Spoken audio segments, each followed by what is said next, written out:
ഈ ഉപ്പുറ്റുവേദന എന്ന് പറയുമ്പോൾ തന്നെ നിങ്ങൾക്ക് പല അനുഭവങ്ങൾ ഉള്ളവരുണ്ടായിരിക്കും. നമ്മുടെ വീട്ടിൽ ഇതേ പ്രശ്നമുള്ളവരൊക്കെ ഉണ്ടായിരിക്കും. ഓഫ് നേച്ചർ പനി, ഭയങ്കര ക്ഷീണം, പിന്നെ അതുപോലെ മറ്റു ജോയിൻറ്റുകളിൽ നല്ല കൈകാലുകളിൽ വേദന, മസ്കുലാർ പെയിന്, കൈയും കാലും എപ്പോഴും വേദന, നല്ല ക്ഷീണത്തിലിരിക്കുക, അങ്ങനെയുള്ള പല ബുദ്ധിമുട്ടുകളുണ്ടാവും. അതാണ് നമ്മൾ ഈ ഉപ്പുറ്റി വേദനയ്ക്ക് വേണ്ടിയിട്ട് എന്ത് ചെയ്യുക, ഈ ചൂട് പിടിക്കുക അല്ലെങ്കിൽ ഇങ്ങനെയുള്ള ഇഷ്യൂസ് നോക്കിയിട്ടുണ്ടെങ്കിൽ അത് പെയിന് കൂടാനുള്ള സാധ്യത വളരെ കൂടുതലാണ്. അപ്പോൾ യൂറിക് ആസിഡ് കേസുള്ളവർ നിർബന്ധമായിട്ടും നമ്മൾ ഡയറ്റ് നല്ലോണം ശ്രദ്ധിക്കുക. ഹലോ എവരിവൺ, ഞാൻ doctor Siraj, medical officer QNB hospital, Koduvally. പൊതുവായിട്ട് നമ്മുടെ ക്ലിനിക്കിൽ കണ്ടുവരുന്ന ഒരു കംപ്ലൈൻ്റ് ആണ് ഉപ്പുറ്റി വേദന എന്ന് പറയുന്നത്. ഈ ഉപ്പുറ്റി വേദന എന്ന് പറയുമ്പോൾ തന്നെ നിങ്ങൾക്ക് പല അനുഭവങ്ങൾ ഉള്ളവരുണ്ടായിരിക്കും. നമ്മുടെ വീട്ടിൽ ഇതേ പ്രശ്നമുള്ളവരൊക്കെ ഉണ്ടായിരിക്കും. പല വീഡിയോസുകൾ കണ്ടിട്ട് പല ട്രീറ്റ്മെൻറ്റ് എടുത്തവരുണ്ട്. അതേപോലെ രാവിലെ വെള്ളത്തിൽ കാല് വെക്കുന്നവർ, ചുടുവെള്ളത്തിൽ കാല് വെക്കുന്നവർ, ചൂട് പിടിക്കുന്നവർ, ഇഷ്ടികയിൽ കാല് വെക്കുന്നവർ, അങ്ങനെ സർജറി കഴിഞ്ഞവർ വരെ ഈ ഉപ്പുറ്റി വേദന റിലേറ്റഡ് ആയിട്ട് പലരും ഉണ്ടായിരിക്കും. പക്ഷേ ചില ആളുകൾ ഈ ട്രീറ്റ്മെൻറ്റ് സജസ്റ്റ് ചെയ്തിട്ട് ട്രീറ്റ്മെൻറ്റ് ചെയ്തതിന് ശേഷം അത് ശരിയായ രീതിയിൽ റിസൾട്ട് കിട്ടുന്നില്ല. ചില ആളുകൾക്ക് അവരുടെ എക്സ്പീരിയൻസ് സ്വാഭാവികമായിട്ടും പറയും, ഇപ്പോൾ എനിക്കിങ്ങനെ ഞാൻ ചൂട് പിടിച്ചപ്പോൾ മാറി, നിങ്ങളൊന്ന് ചൂട് പിടിച്ച് നോക്കി എന്നുള്ള രൂപത്തിൽ നമ്മൾ ഫ്രണ്ട്സ് ആരെങ്കിലും സജസ്റ്റ് ചെയ്യും. നമ്മൾ ചൂട് പിടിച്ച് നോക്കുമ്പോൾ ചിലപ്പോൾ നമുക്ക് പെയിൻ അധികമായിട്ട് പോകും, പെയിൻ അധികമാകും. അപ്പോൾ നമ്മൾ മനസ്സിലാക്കേണ്ട ഒരു കാര്യമുണ്ട്, ഉപ്പുറ്റി വേദന എന്ന് പറയുന്നത് യഥാർത്ഥത്തിൽ ഡിഫറെൻറ്റ് ടൈപ്പ് ഉണ്ട്. പല വ്യത്യസ്ത രീതിയിലുണ്ട് ഈ ഉപ്പുറ്റി വേദന. അതിന് പല കാരണങ്ങളുണ്ട്. അപ്പോൾ നമ്മൾ ഒരാൾ ഒരു സജസ്റ്റ് ചെയ്തുകൊണ്ട് ഇത് ചെയ്ത് നോക്കി, ബാമ് തേച്ച് നോക്കി, അല്ലെങ്കിൽ ഇങ്ങനെ ചൂട് പിടിച്ച് നോക്കി എന്നുള്ള രീതിയിലൊരു സജഷൻ പറഞ്ഞത് കൊണ്ട് അത് ചെയ്തത് കൊണ്ട് നമുക്ക് പെട്ടെന്നുള്ള തന്നെ റിസൾട്ട് കിട്ടണമെന്നില്ല, അല്ലെങ്കിൽ അത് മാറണമെന്നില്ല. ചില കേസ് നമുക്ക് നേരെ ഓപ്പോസിറ്റ് റിസൾട്ടായിരിക്കും ഉണ്ടാവുക, അത് അധികമാകാനുള്ള സാധ്യതയുണ്ട്. അപ്പോൾ നമ്മൾ ആദ്യം മനസ്സിലാക്കേണ്ട ഒരു വിഷയം, എന്താണ് ഈ ഉപ്പുറ്റി വേദനയ്ക്ക് കാരണം എന്നുള്ളത് ആദ്യം തിരിച്ചറിയണം. എന്തൊക്കെ കാരണങ്ങളുണ്ട്, എനിക്ക് അപ്പോൾ എന്താണ് ഈ കാരണം എന്നുള്ളത് കൃത്യമായിട്ട് ബോധ്യം ഉണ്ടെങ്കിൽ അത് മനസ്സിലാക്കുന്നവർക്ക് മാത്രമേ നമുക്ക് എന്ത് ചെയ്യാൻ പറ്റുള്ളൂ, ഇങ്ങനെയുള്ള ട്രീറ്റ്മെൻറ്റുകൾ നമുക്ക് പരീക്ഷിക്കാനെങ്കിലും പറ്റുള്ളൂ. അപ്പോൾ എന്തായാലും ഞാൻ ആദ്യമേ പറയുകയാണ്, നമുക്ക് ഉപ്പുറ്റി വേദന എന്ന് പറയുമ്പോൾ എന്തായാലും അതിൻ്റെ റീസൺ എന്താണെന്ന് അറിയണമെങ്കിൽ തീർച്ചയായിട്ടും ഒരു ഹെൽത്ത് പ്രൊഫഷണൽ ഡോക്ടറെ കണ്ടിട്ട് അവരുടെ നിർദ്ദേശം സ്വീകരിക്കൽ നിർബന്ധമാണ്. ഇല്ലാന്നുണ്ടെങ്കിൽ ചിലപ്പോൾ നമ്മുടെ സെൽഫ് ട്രീറ്റ്മെൻറ്റ് എന്ന് പറയുന്നത് കൂടുതൽ വഷളാക്കാൻ അല്ലെങ്കിൽ കൂടുതൽ വേദന ഉണ്ടാക്കാൻ ഒരു റീസൺ ആവുകയുള്ളൂ. അപ്പോൾ അതുകൊണ്ട് തന്നെ ആ കാര്യം നിർബന്ധമായിട്ട് നിങ്ങൾ ശ്രദ്ധിക്കണം. അപ്പോൾ നമ്മുടെ ഈ ഒരു ഇന്നത്തെ ഒരു സെഷനിൽ ഈ വീഡിയോയിൽ പറയാൻ ഉദ്ദേശിക്കുന്നത് ഉപ്പുറ്റി വേദന, എങ്ങനെയൊക്കെയാണ് വേദന ഉണ്ടാകുന്നത്, ഏതൊക്കെ തരത്തിൽ വേദനയുണ്ട്, അതിന് റീസൺ എന്താണ്, ഇനി എന്തെങ്കിലും നമുക്ക് വീട്ടിൽ എന്തെങ്കിലും ചെയ്യാൻ പറ്റുന്ന ട്രീറ്റ്മെൻറ്റ് സെക്ഷൻ ഉണ്ടോ, എന്തെങ്കിലും ഒറ്റമൂലികളായിട്ടുള്ള അല്ലെങ്കിൽ സിംഗിൾ മെഡിസിൻസ് എന്തെങ്കിലും ചെയ്യാൻ പറ്റുന്നതുണ്ടോ എന്നുള്ളതിൻ്റെ ഒരു ചെറിയൊരു സെഷനാണ് ഇന്ന് നമ്മളിവിടെ പറയാൻ ഉദ്ദേശിക്കുന്നത്. ആദ്യമായിട്ട് മനസ്സിലാക്കേണ്ടത്, ഉപ്പുറ്റി വേദന എന്ന് പറയുമ്പോൾ ആദ്യം ചില ആൾക്ക് മൈൻഡിൽ വരിക, നമുക്ക് രാവിലെ ഉറങ്ങി എണീറ്റ് കാല് നിലത്ത് വെക്കാൻ കഴിയില്ല. നമ്മുടെ മടമ്പിൻ്റെ ഉപ്പുറ്റിയുടെ ഒരു ഭാഗത്ത്, ആ ഒരു ഭാഗത്ത് മാത്രമായിട്ട് സിവിയർ പെയിനായിരിക്കും, ഭയങ്കര പെയിനായിരിക്കും. പേഷ്യൻസ് അങ്ങനെ തന്നെയാണ് എക്സ്പ്രസ് ചെയ്യല്, ഭയങ്കര പെയിനാണ് ഡോക്ടറെ എന്ന് പറയല്. പക്ഷേ വേറൊരു പ്രശ്നം എന്താ വെച്ചാൽ, അവർ നടന്ന് കഴിഞ്ഞാൽ രാവിലെ എഴുന്നേറ്റ് ഫസ്റ്റത്തെ ഒരു ഫ്യൂ സ്റ്റെപ്സ് എന്താണ് ഭയങ്കര ഡിഫിക്കൽട്ടിയാണ്, നല്ല പെയിനാണ്, ഭയങ്കര വേദനയാണ്. പക്ഷെ കുറച്ചൊക്കെ നടന്ന് ഒന്നെടുത്ത് ബാത്റൂമിലൊക്കെ എത്തി കാര്യങ്ങളൊക്കെ ചെയ്ത് ഇങ്ങനെ അനങ്ങിയിട്ട് തുടങ്ങിയാൽ പിന്നെ എന്ത് ചെയ്തു, ആ വേദന അങ്ങനെ കുറഞ്ഞു പോകും. പിന്നെ ആക്ടിവിറ്റീസിൽ ഏർപ്പെടുമ്പോൾ വേറെ പ്രശ്നങ്ങളോ കാര്യങ്ങളൊന്നുമില്ല. പക്ഷെ പിന്നീട് എന്തെങ്കിലും ഒരു 5 മിനിറ്റ് റെസ്റ്റ് എടുക്കുക, അല്ലെങ്കിൽ ഒന്ന് കിടന്ന് എന്നിട്ട് കുറച്ച് നേരം ഒന്ന് ചെയറിൽ ഇങ്ങനെ കാല് പൊന്തിച്ച് ഇരുന്ന് അങ്ങനെ കുറച്ച് നേരം റെസ്റ്റിലെടുത്ത് കഴിഞ്ഞതിന് ശേഷം പിന്നീടൊന്ന് മൂവ് ചെയ്യുമ്പോൾ അതേ പ്രശ്നം വീണ്ടും തുടങ്ങുക. ഇങ്ങനെ ചില ആളുകൾക്ക് നമുക്ക് കാണാൻ കഴിയും. ചില കേസുകളിൽ നടക്കുമ്പോൾ എന്ത് ചെയ്യും, വേദന കൂടും. റെസ്റ്റിലിരിക്കുന്ന സമയത്ത് എന്തെങ്കിലും വേദനയില്ല, പക്ഷെ നടന്നു കഴിഞ്ഞാൽ വേദന കൂടും. എത്രത്തോളം നടത്തം കൂടുന്നു അത്രത്തോളം വേദന കൂടും. അപ്പോൾ ചുരുക്കി പറഞ്ഞാൽ ഇങ്ങനെ ഡിഫറെൻറ്റ് മോഡിൽ എന്ത് ചെയ്യണം, വേദന പല ആളുകൾക്കുണ്ടാകും. അപ്പോൾ അതുകൊണ്ട് തന്നെ നേരത്തെ പറഞ്ഞ പോലെ എല്ലാവർക്കും നമ്മൾ ഈ പറഞ്ഞ പോലെ ചൂട് പിടിച്ചാലോ അല്ലെങ്കിൽ ഇഷ്ടികമോ കാല് വെച്ചാലോ ചെരുപ്പിടാൻ നടന്നാലോ ഒന്നും എന്തില്ല പെട്ടെന്ന് മാറണം എന്നില്ല. ചിലത് ഈ പറഞ്ഞതുപോലെ എന്ത് ചെയ്യും, അധികരിക്കാനുള്ള സാധ്യത വളരെ കൂടുതലാണ്. അപ്പോൾ അതിന് റീസൺ എന്താണെന്ന് നോക്കണം. ഇതിന് ആദ്യം മനസ്സിലാക്കേണ്ട റീസൺസിൽ ഒന്ന് നമുക്കറിയാം, ആ ഭാഗത്തുള്ള കാൽക്കേനിയസ് എന്നുള്ള പറയുന്നൊരു ബോണുണ്ട്. അതിന് ചെറിയൊരു ഓവർ ഗ്രോത്ത് എന്ത് ചെയ്യും, ഉണ്ടാകും. അമിതമായിട്ട് എല്ല് വളർച്ച ക്ലിനിക്കലിൽ പറയും, നോർമൽ ഭാഷയിൽ പറയുന്നത് അമിതമായിട്ട് പേഷ്യൻസിനോട് പറയും, അമിതമായിട്ട് നിങ്ങളെ ചെറിയൊരു എല്ല് ചെറുതായിട്ടൊന്നും ഇങ്ങനെ വളരുന്നുണ്ട്, അപ്പോൾ എന്ത് ചെയ്യും, അതിൻ്റെ ഭാഗത്തുള്ള ഒരു ചെറിയൊരു ലെയറുണ്ട്, ഒരു പ്രൊട്ടക്ഷൻ ലെയറുണ്ട്. ഫേഷ്യ. അപ്പോൾ അതിമെന്ത് ചെയ്യുന്നുണ്ട്, അമിതമായിട്ട് വളരുന്ന ആ ഒരു എല്ലാ വളർച്ച എന്ത് ചെയ്യും, ഈ ലെയർമ് കൊണ്ടിട്ട് ഇങ്ങനെ ഒരു ഡാമേജ് ഉണ്ടാക്കും, ഒരു പ്രഷർ ഉണ്ടാക്കും അല്ലേ. ആ പ്രഷർ ഉണ്ടാക്കുമ്പോൾ അവിടെ ചെറിയൊരു ഇൻഫ്ലമേഷന്, അവിടെ മറ്റ് ഇൻഫ്ലമേറ്ററി സൈൻസും കാര്യങ്ങളൊക്കെ ഉണ്ടാകും, ചെറിയ നീർക്കെട്ട് വരും, നല്ല സിവിയർ പെയിൻ ഉണ്ടായിരിക്കും. അവർക്ക് എപ്പോഴും കൂടുതലായിട്ട് നടക്കുമ്പോഴൊക്കെ നല്ല സിവിയർ പെയിൻ ഉണ്ടായിരിക്കും. അത് നമുക്ക് എക്സ്റേ എടുത്താൽ പെട്ടെന്ന് മനസ്സിലാക്കാൻ കഴിയും അതിൻ്റെ ഒരു വളർച്ച എന്നുള്ളത്. അങ്ങനത്തെ കേസൊക്കെ നിർബന്ധമായിട്ട് നമ്മൾ സിവിയർ പെയിൻ ഉണ്ടെങ്കിൽ ചെറിയ തെറാപ്പികളും കാര്യങ്ങളൊക്കെ ചെയ്ത് അഡ്ജസ്റ്റ് ചെയ്യാം. പക്ഷേ അത് വീണ്ടും സിവിയറിറ്റി കൂടുന്നുണ്ടെങ്കിൽ തീർച്ചയായിട്ടും നമ്മളൊരു ഓർത്തോപെഡിക്സ് ഡോക്ടറെ കണ്ടിട്ട് ഒരു സർജറി, ചെറിയൊരു മൈനർ സർജറി ചെയ്താൽ അമിതമായിട്ടുള്ള ആ എല്ലിൻ്റെ ഗ്രോത്ത് കാരണമാണ് പെയിൻ വരുന്നത്. അപ്പോൾ അതുകൊണ്ട് തന്നെ അതിനുള്ള റീസൺ ഒഴിവാക്കി കഴിഞ്ഞാൽ അത് ഹീലാവുന്നേ, പെട്ടെന്ന് മാറുന്നേ ഉള്ളൂ.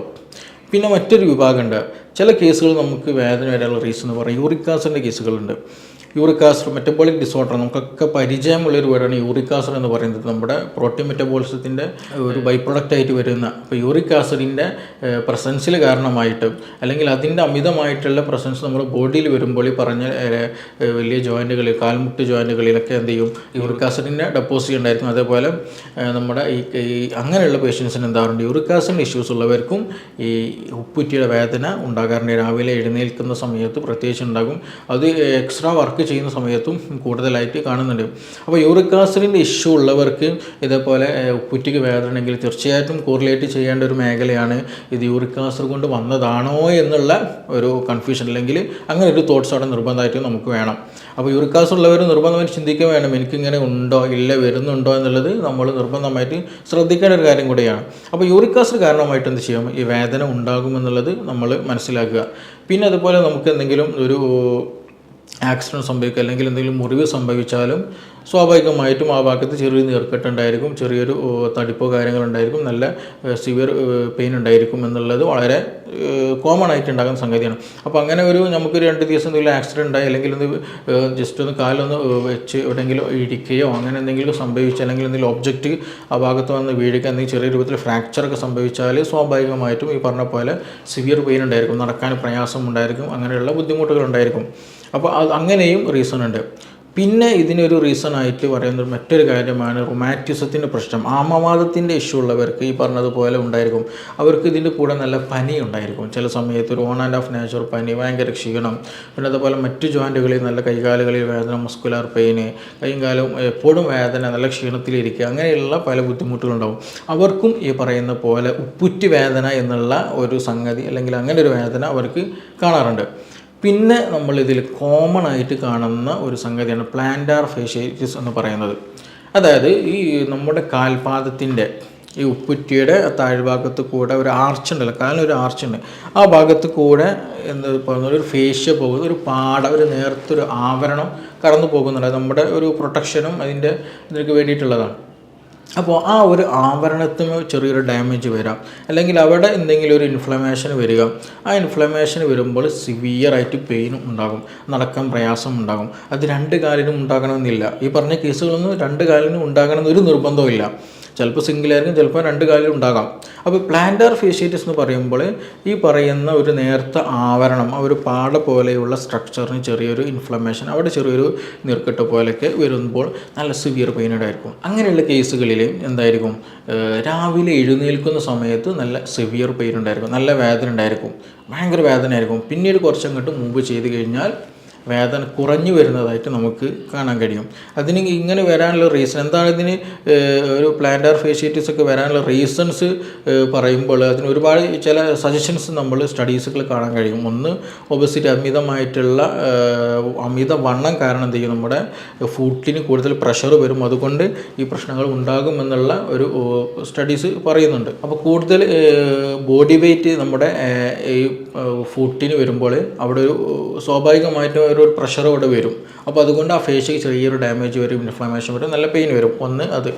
2 നമ്മൾ പറയുന്നത് കൂടുതലായിട്ട് വർക്ക് ചെയ്യുക, കൂടുതൽ നിൽക്കുക, അല്ലെങ്കിൽ കൂടുതൽ റണ്ണിങ് ചെയ്യുക, അല്ലെങ്കിൽ കൂടുതൽ ജമ്പിങ് ചെയ്യുക, അങ്ങനെ എന്തെങ്കിലും ഒരു ആക്ടിവിറ്റീസ് കൂടുതലായിട്ട് ചെയ്യുന്നവർ അവർക്കും എന്ത് ചെയ്യും, ഇങ്ങനെയുള്ള വേദന അല്ലെങ്കിൽ ഈ പ്ലാന്റാർ ഫേഷ്യേറ്റിസ് എന്നുള്ള ഫേഷ്യക്ക് ആവരണത്തിന് ചെറിയൊരു കേടുപാടുകൾ വരും, നല്ല സിവിയർ പെയിന് വരും. അങ്ങനെയുള്ളവർക്കും ഈ ബുദ്ധിമുട്ട് അല്ലെങ്കിൽ ഈ പ്രശ്നം ഉണ്ടാകുന്നത് കണ്ടിട്ടുണ്ട്. പിന്നെ അതുപോലെ മറ്റുള്ളതെന്ന് വെച്ചാൽ നമ്മൾ ഉപയോഗിക്കുന്ന ചെരുപ്പ് വളരെ ഇമ്പോർട്ടൻ്റാണ്. ഇതാണ് നമ്മൾ ക്ലിനിക്കിൽ നമുക്ക് മനസ്സിലാക്കാം. നമ്മൾ ഉപയോഗിക്കുന്ന ചെരുപ്പ് വളരെ ഇമ്പോർട്ടൻ്റ്. കാരണം നമ്മുടെ ബോഡി ബാലൻസ് ചെയ്ത് നിൽക്കണമെന്നുണ്ടെങ്കിൽ, ശരിയായ രീതിയിൽ പൊസിഷനിൽ നമ്മൾ നിൽക്കണമെന്നുണ്ടെങ്കിൽ, നമ്മുടെ ഈ കർവ്, നമ്മുടെ കാലിൻ്റെ അടിയിൽ ഒരു പ്രത്യേക ഒരു ഷേപ്പുണ്ട്, ഒരു കർവേച്ചർ നമുക്ക് കാണാൻ കഴിയും. അപ്പോൾ അത് നമ്മൾ ഉപയോഗിക്കുന്ന ചെരുപ്പ് എന്ത് ചെയ്യണം, ഈ കർവേച്ചറിന് സപ്പോർട്ടഡ് ആയിട്ടുള്ള, അതിന് കുറച്ചും കൂടി ബലമുള്ള സപ്പോർട്ട് കൊടുക്കുന്ന ചെരുപ്പുകൾ നമ്മൾ ഉപയോഗിക്കണം, ഷൂസുകൾ നമ്മൾ ഉപയോഗിക്കാൻ ശ്രദ്ധിക്കണം. അല്ലാണ്ട് നമ്മൾ വെറും ഒരു ലുക്ക് കണ്ടിട്ട് അല്ലെങ്കിൽ ഒരു ട്രെൻഡിന് കൂടെ നമ്മുടെ ലൈഫ് സ്റ്റൈൽ നീങ്ങിക്കഴിഞ്ഞാൽ നമുക്ക് സ്വാഭാവികമായിട്ട് അസുഖം വരും. അപ്പോൾ നമ്മൾ ഉപയോഗിക്കുന്ന ചെരുപ്പുകളൊക്കെ എന്ത് ചെയ്യണം, നമ്മുടെ സോളിന് ഒക്കെ എന്ത് ചെയ്യണം, നമ്മുടെ ആ ഒരു കർവേച്ചർ സപ്പോർട്ടഡ് ആയിട്ടുള്ള ഒരു ചെരുപ്പുകളും ഷൂസാണ് നമ്മൾ ഉപയോഗിക്കേണ്ടത്. അങ്ങനെ വരുമ്പോഴും അതല്ലെങ്കിൽ ഈ വേദന വരാനുള്ള ചാൻസസ് ഉണ്ട്. അങ്ങനെയും ചില പഠനങ്ങൾ പറയുന്നുണ്ട്. പിന്നെ ഇതാണ് ഏറ്റവും കൂടുതൽ റീസൺ ആയിട്ട് നമുക്ക് വരുന്ന ഒരു കംപ്ലയിൻറ്റ് എന്ന് പറയുന്നത്. പിന്നെ ഒന്ന് പറയുന്നത് നമ്മുടെ അക്ലിസ് ടെൻഡൺ എന്നുള്ളൊരു ടെൻഡൺ ഉണ്ട്. അതായത് നമുക്കൊക്കെ അറിയാം, നമ്മുടെ കാഫ് മസിൽ അല്ലേ, നമ്മുടെ ലോവർ ലെഗിൻ്റെ മുട്ടിന് താഴെയുള്ള ഭാഗത്ത് ബാക്കിൽ നല്ല മസിലുണ്ടല്ലോ, നമ്മൾ മസിൽ കയറുക എന്ന് പറയുന്നൊരു മസിലുണ്ടല്ലോ, ആ മസിൽ ഇവിടുന്ന് താഴോട്ട്, അതായത് നമ്മുടെ കാലിൻ്റെ ഉപ്പുറ്റിയുടെ ഭാഗത്തേക്ക്, മടമ്പിൻ്റെ ഞെരിയാണിയുടെ ആ ഒരു ഭാഗത്തേക്കൊക്കെ ആയിട്ട് ബാക്ക് സൈഡിലൂടെ ഒരു ടെൻഡൺ പോകുന്നുണ്ട്, അക്ലിസ് ടെൻഡൺ. അപ്പോൾ അതിന് ചെറിയൊരു കംപ്ലയിൻറ്റ് വന്നാൽ, അതിനൊരു ചെറിയൊരു പിടുത്തം, മസിലിനൊക്കെ ഒരു പിടുത്തം വന്നാൽ എന്ത് ചെയ്യും, ആ ടെൻഡൺ അറ്റാച്ച് ചെയ്തത് ഈ കാൽക്കേനിയസ് അല്ലെങ്കിൽ ഉപ്പുറ്റിയുടെ എൻഡിങ് ആ ഒരു ഭാഗത്താണ്. അപ്പോൾ സ്വാഭാവികമായും മസിലിന് എന്തെങ്കിലും ചെറിയൊരു പിടുത്തോ കാര്യങ്ങളുണ്ടെന്നുണ്ടെങ്കിൽ സ്വാഭാവികമായിട്ട് ആയിട്ടും ഭാഗത്തായിട്ടൊരു വേദന കാണാൻ കഴിയും. അപ്പോൾ അങ്ങനെയും എന്ത് ചെയ്യും, സ്പോർട്സ് ഇഞ്ചുറികൾ കൂടുതലായിട്ട് കോമൺ ആയിട്ട് കാണുന്ന ഒരു സംഗതിയാണ്. അപ്പോൾ അങ്ങനെയും ചില ആളുകൾക്ക് എന്ത് ചെയ്യും, ആ ഒരു ടെൻഡൻ്റെ എന്തെങ്കിലും ഒരു പ്രശ്നം കാരണം, കംപ്ലയിൻറ്റ്സ് കാരണമായിട്ട് ഉപ്പുറ്റി വേദന കാണാറുണ്ട്.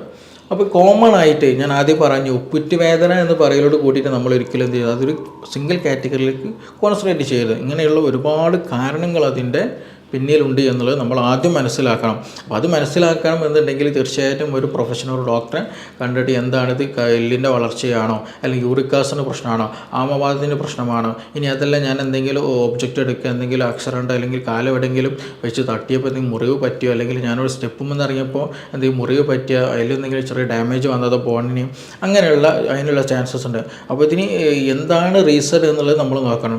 ചില കേസുകൾ നമ്മൾ ഡോക്ടറോട് എന്തായാലും സ്വാഭാവികമായി പേഷ്യൻസിനോട് പറയുന്നത് അത്യാവശ്യം നല്ല തെറാപ്പി, നല്ല മൂവ്മെൻറ്റും കാര്യങ്ങൾ നടത്തണം.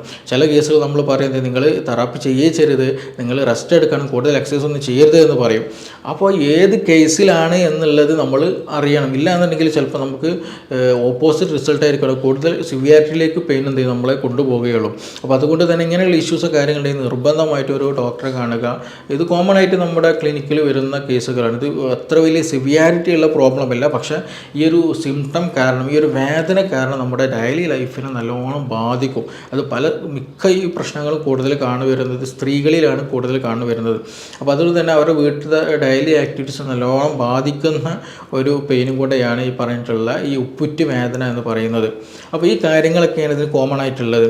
പിന്നെ ഇതിൽ നമുക്ക് സിമ്പിളായിട്ട് ചെയ്യാൻ പറ്റുന്നൊരു മാർഗം, ട്രീറ്റ്മെൻ്റ് ആയിട്ട് ചെയ്യേണ്ടത്, ഒന്ന് ഇത് അറിഞ്ഞിട്ട് അതിനുള്ള മെഡിസിൻസ് കഴിക്കുക എന്നുള്ളതിന് കോമൺ ആയിട്ട് നമ്മളൊക്കെ എല്ലാവരും ചെയ്യുന്നൊരു സംഗതി തന്നെയാണ്. പിന്നെ ഒന്ന് ശ്രദ്ധിക്കേണ്ടത് ഈ പ്ലാന്റാർ ഫേഷ്യേറ്റീസ്, ഞാൻ പറഞ്ഞല്ലോ, നമ്മൾ രാവിലെ എഴുന്നേൽക്കുന്ന സമയത്തൊരു വേദന, യൂറിക് ആസിഡിൻ്റെ പ്രശ്നമില്ല, ആമവാദത്തിൻ്റെ പ്രശ്നമില്ല, വേറെ ബോഡി വെയ്റ്റിൻ്റെ അങ്ങനത്തെ ഇഷ്യൂസ് കാര്യങ്ങളൊന്നുമില്ല, വേറെ ആക്സിഡൻറ്റോ വേറെ എന്തെങ്കിലും സർജറി കഴിഞ്ഞതോ അല്ലെങ്കിൽ ബോണിൻ്റെ ഓവർ ഗ്രോത്തോ അങ്ങനത്തെ കാര്യങ്ങളൊന്നും തന്നെ ഇല്ല. രാവിലെ എഴുന്നേൽക്കുമ്പോൾ സിവിയർ വേദന, നടക്കുമ്പോൾ ചെറിയൊരു പ്രയാസം, നടക്കുമ്പോൾ കുറച്ച് ഈ വേദന കുറഞ്ഞു വരിക, പിന്നീട് ഓക്കെ ആവും, പിന്നെ എഴുന്നേൽക്കുമ്പോൾ വേദന, അങ്ങനെയുള്ള കേസുകളിലൊക്കെ എന്ത് ചെയ്യാം, നമുക്ക് നേരത്തെ പറഞ്ഞ പോലെ ചൂട് പിടിച്ചാൽ അവിടെയുള്ള നീർക്കെട്ടും അവിടെയുള്ള ആ ഒരു കൺജഷനൊക്കെ അവിടെ പോവും. അതിൽ എന്ത് ചെയ്യും, നല്ലൊരു കാംനെസ് നമുക്ക് കിട്ടുകയും ചെയ്യും. പിന്നെ അതേപോലെ തന്നെ ഇനി അതല്ലെങ്കിൽ നല്ല ചെരുപ്പിടാതെ എന്ത് ചെയ്യുക, ചെറിയൊരു മണലിലൂടെ നടക്കുക, ചെറിയ ചരൽക്കല്ലുകളൊക്കെ നടക്കുന്നത് നല്ലൊരു ട്രീറ്റ്മെൻറ്റാണ്. അതേപോലെ ചൂടുള്ള ഇഷ്ടികമേൽ കല്ലുമേലൊക്കെ എന്ത് ചെയ്യുക, നമ്മൾ ഉപ്പൂറ്റി കാല് വെക്കുന്നതൊക്കെ നല്ല കംഫർട്ടായിട്ട് നമുക്ക് ഫീൽ ചെയ്യും. പിന്നെ അതിൻ്റെ കൂടെ തന്നെ നമ്മൾ യൂറിക് ആസിഡിന് ഇഷ്യൂ ഉള്ളവർ നിർബന്ധമായിട്ടും യൂറിക് ആസിഡിനുള്ള ട്രീറ്റ്മെൻറ്റ് നോക്കണം. അല്ലാണ്ട് നമ്മൾ ഈ ഉപ്പൂറ്റി വേദനയ്ക്ക് വേണ്ടിയിട്ട് എന്ത് ചെയ്യുക, ഈ ചൂട് പിടിക്കുക അല്ലെങ്കിൽ ഇങ്ങനെ ഇങ്ങനെയുള്ള ഇഷ്യൂസ് നോക്കിയിട്ടുണ്ടെങ്കിൽ അത് പെയിന് കൂടാനുള്ള സാധ്യത വളരെ കൂടുതലാണ്. അപ്പോൾ യൂറിക് ആസിഡിൻ്റെ കേസുള്ളവർ നിർബന്ധമായിട്ടും നമ്മൾ ഡയറ്റ് നല്ലോണം ശ്രദ്ധിക്കുക. വെജിറ്റബിൾസുകൾ ഫ്രൂട്ട്സുകൾ എന്ത് ചെയ്യാം ഭക്ഷണത്തിൽ നന്നായിട്ട് ഉൾപ്പെടുത്തുക. പിന്നെ മീറ്റ്സ് റെഡ് മീറ്റുകളൊക്കെ എന്ത് ചെയ്യുക പ്രോട്ടീനുകൾ പിന്നെ അതുപോലെ ഫിഷ് ഇതൊക്കെ ഒന്ന് കൺട്രോൾ ചെയ്യുക. നന്നായിട്ട് വെള്ളം കുടിക്കുക തുടങ്ങിയ കാര്യങ്ങൾ എന്ത് ചെയ്യുക ശ്രദ്ധിക്കുക. അതിൻ്റെ കൂടെ യൂറിക് ആസിഡ് ട്രീറ്റ്മെൻറ്റ് എടുക്കുക. നമ്മുടെ മെറ്റബോളിക് ഡിസോർഡറാണ്, നമ്മുടെ മെറ്റബോളിസം പ്രോപ്പർ അല്ല എന്നുണ്ടെങ്കിലാണ് പ്രശ്നങ്ങൾ വരുന്നത്, യൂറിക് ആസിഡിൻ്റെ ഇഷ്യൂസ് ഉണ്ടാകുന്നത്. അപ്പോൾ അതിനുള്ള സെക്ഷന് വേറെ നോക്കണം. പിന്നെ ഞാൻ നേരത്തെ തുടക്കത്തിൽ പറയുകയും നമുക്കൊരു ഓവർ വളർച്ച എല്ലിന് കൂടുതലായിട്ട് ഗ്രോത്ത് വരുന്നതായിട്ട് തോന്നിയാൽ തീർച്ചയായും അതിൻ്റെ ചെറിയ മൈനർ സർജറികളോ അതിൻ്റെ ട്രീറ്റ്മെൻറ്റ് അങ്ങനെ എടുക്കണം. അപ്പോൾ ഇങ്ങനെ ഒരു കൃത്യമായിട്ടുള്ളൊരു പ്ലാനിങ് എന്ത് വേണം. നമ്മുടെ ഈ ഒരു ഉപ്പുറ്റ് വേദന എന്ന് പറയുമ്പോൾ അതൊരു സിംഗിൾ ടേമാണ് അല്ലേ. അപ്പോൾ ഒരാൾ ഉപ്പുറ്റ് വേദന എന്ന് പറയുമ്പോൾ അയാളുടെ വേദന സത്യത്തിൽ ഒരു റീസൺ ആയിരിക്കും, വേറെ റീസൺ ആയിരിക്കും. അപ്പോൾ ഒരാൾക്കൊരു വേദന മാറി ഞാൻ ചൂട് പിടിച്ചപ്പോൾ മാറി എന്ന് പറഞ്ഞത് കൊണ്ട് ബാക്കിയുള്ളവർക്ക് അത് പ്രയോഗിക്കുന്നത് അത്ര നല്ലതല്ല. അപ്പോൾ എന്താണ് വേദനയുടെ റീസൺ എന്നുള്ളത് അറിയൽ നിർബന്ധമാണ്. അപ്പോൾ അതുകൊണ്ട് തന്നെ നമ്മൾ സ്വയം ട്രീറ്റ്മെൻറ്റ് നടത്താതെ ഇത് കോമൺ ആയിട്ട് കണ്ടുവരുന്നതാണ്. നമുക്ക് ക്ലിനിക്കിൽ കോമൺ ആയിട്ടുള്ളൊരു പലരും സംശയം ചോദിക്കുന്നൊരു കേസും കൂടിയാണ്. അപ്പോൾ അതുകൊണ്ട് തന്നെ ഇതുമായി ബന്ധപ്പെട്ട് എന്തെങ്കിലും ഇനി അറിയണമെന്നുണ്ടെങ്കിൽ ഇതിൻ്റെ മറ്റു വശങ്ങൾ തിരിച്ചറിയണമെന്നുണ്ടെങ്കിൽ നിങ്ങൾക്ക് ഇതിൻ്റെ കൂടുതൽ വിവരങ്ങൾ ആവശ്യമുണ്ടെങ്കിൽ തീർച്ചയായിട്ടും നിങ്ങൾക്ക് ഈ നമ്പറിൽ ബന്ധപ്പെടാവുന്നതാണ്. നമുക്കിനി മറ്റൊരു വിഷയമായിട്ട് വീണ്ടും കാണാം. Thank you.